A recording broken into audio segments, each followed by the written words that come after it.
Yep, that's me. You're probably wondering how I ended up in this situation. I started my life as an NMR magnet.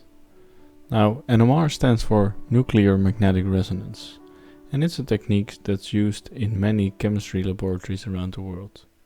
You may be familiar with the medical version of NMR, which is MRI, magnetic resonance imaging, or nuclear magnetic resonance imaging.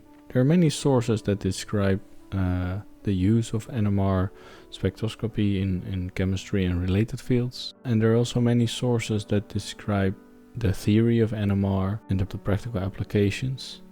But there are not so many sources that show how the actual magnet that is producing the magnetic field for the magnetic resonance is constructed. In our lab we had a chance to deconstruct an old decommissioned NMR magnet, the one that you saw hanging in the crane in the first image.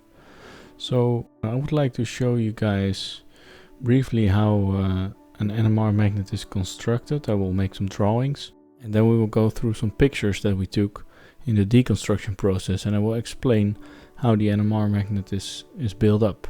So I will not go into the theory of NMR or show a lot of practical applications of NMR because there are other sources for that. This video will really focus on the magnet itself. So let's get into it. NMR is used in chemistry laboratories, for instance, to identify the structure of molecules. Molecules contain atoms, and these atoms, or specifically isotopes, can have a certain property that makes them behave as tiny bar magnets. So when we place these tiny magnets in a large magnetic field and we manipulate them with radio frequency pulses, we can record a radio frequency signal that is produced by all these tiny magnets added up together, which is our NMR signal. And then we use Fourier transformation to turn this NMR signal into a spectrum. And a spectrum is basically a kind of graph which shows certain characteristics which indicate which kind of chemical groups our molecule contains. I will draw the spectrum for an ethanol molecule and show how the alcohol group, the methylene group and the methyl group give rise to three different signals. So there are a lot of videos explaining where these signals come from, how to interpret them. I will not go into that, but this is what NMR is used for. As I mentioned, to produce these signals, we need to place our molecules in a large magnetic field. Typically nowadays, these large and strong magnetic fields are produced using superconducting magnets. So a superconducting magnet contains a very long wire made of superconducting material.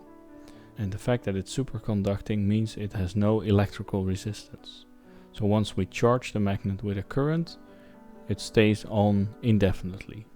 In order to make the wire superconducting, we need to cool it down, because at room temperature there are no superconductors yet.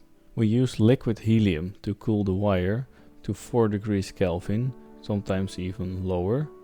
So that's 4 degrees above the absolute zero. But liquid helium is very expensive and it's a finite resource.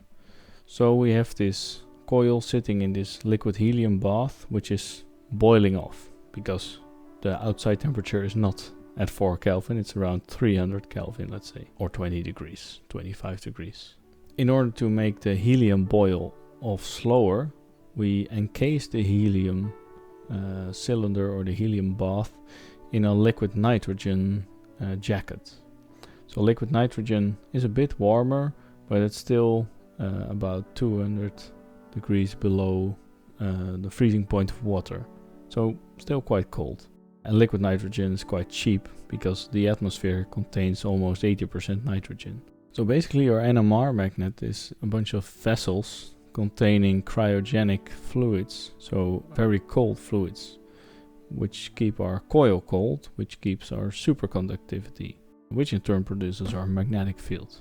So we have the coil in the middle, then the liquid helium bath around it, then the liquid nitrogen jacket, and then there's a case that's surrounding the whole thing just to pack it all up nice and tidy.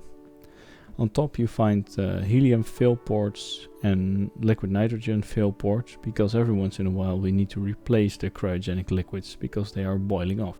Inside the coil there are also some connectors to charge the coil and to guide the liquid helium all the way to the bottom of the coil when we're filling the magnet with liquid helium.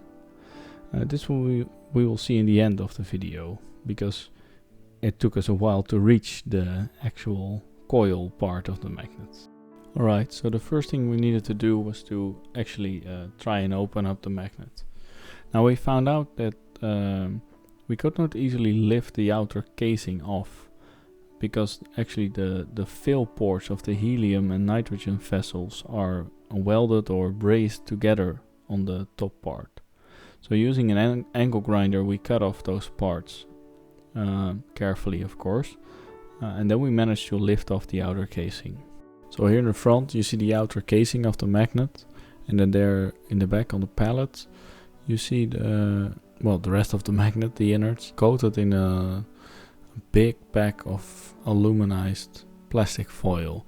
This is also to keep reflective heat out of the magnet to reduce the boiling of the cryogenic liquids. Here we can see the mylar foil in more detail, so it's quite a lot. It also took quite a lot of effort to remove, as you can see in this picture. Layers and layers and layers. And then we uncover the nitrogen jacket that's wrapped around the liquid helium tank. And this you will see in the next picture. What you see here is the thing with all the mylar film removed. You see this dome-shaped cap on top that was kind of easily removed by cutting those small wells, revealing the liquid nitrogen jacket, so kind of a hollow cylinder that is encasing the liquid helium vessel. You also see this copper tube inside, which is insulating the liquid helium vessel from heat that is coming from the probe, which we use to measure our samples with, as well as the shim coils that we use to adjust the main magnetic field. Those produce heat. Here you see the bottom of the magnet. The liquid nitrogen jacket has been removed, so you see kind of still another protective casing that is encasing the liquid helium vessel. The liquid helium vessel also has another copper tube inside, and in that was actually another copper tube. You can see that it is suspended by these kind of glass fiber rods, and that is to ensure there's no heat bridge or cold bridge to the outside world. So that's really to keep the liquid helium from freezing the rest of the magnet basically. And here you can see the thing upright. The protective casing that I mentioned has been removed, so this is really the bare liquid helium vessel with another one of those copper tubes inside. And now we are going to have to open up this vessel to get to the superconducting coil that we really wanted to see. So again, the angle grinder came to the rescue. It took quite some effort. A few cutting discs were spent. Here you can see what is happening to those discs during the grinding process. So they start out big and they end up small. In the end we managed to open up the magnet. That's what you see in this picture. So here you see the top of the coil assembly actually, with the liquid helium fill port on the right and the charging port on the left, which is used to charge the magnet, so to put current on the superconducting coil. When that is done, you kind of close a superconducting switch, remove the charging stick, and then the current runs in an infinite loop, let's say, in the superconducting wire. So this is kind of a difficult to interpret shot, but here you see the fill tube for the liquid helium running all the way to the bottom of the coil. I think they did it like this, so when you're filling the magnet, there's no risk of exposing the coil by blowing liquid helium on it and thereby kind of creating a vortex, exposing the superconducting coil that will stop it from superconducting and violently boil off all the cryogenics, leaving you with a non-magnet essentially. And this is what we were after, so we wanted to see what the superconducting coil inside an NMR magnet looks like. And all this kind of golden colored wire is the superconducting wire. Underneath this layer was a kind of copper colored wire, but actually these are special alloys. They are not copper or brass as it might look like, and these special alloys allow the system to superconduct at cryogenic temperatures. On top you see a large ring-shaped array of large resistors, and those are used to quench the magnets. So that is when the magnet stops superconducting, which can happen sometimes all of a sudden. Those resistors dissipate the current that's inside the coil in a somewhat controlled manner.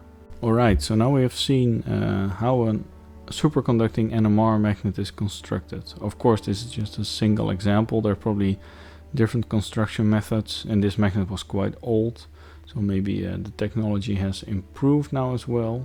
This was a 7 Tesla magnet. There are now 28 Tesla magnets available. They use a special insert made of superconducting tape, which can reach higher magnetic field strengths. But I think it will take a while before we manage to get our hands on one of those to cut open with an angle grinder. And I'm sure it will take a few cutting discs because they are really quite big. So I hope you've learned something about the construction of an NMR magnet, and now you will know what you're using when you're running an NMR spectrum. Alright, thanks, and maybe see you in the next video.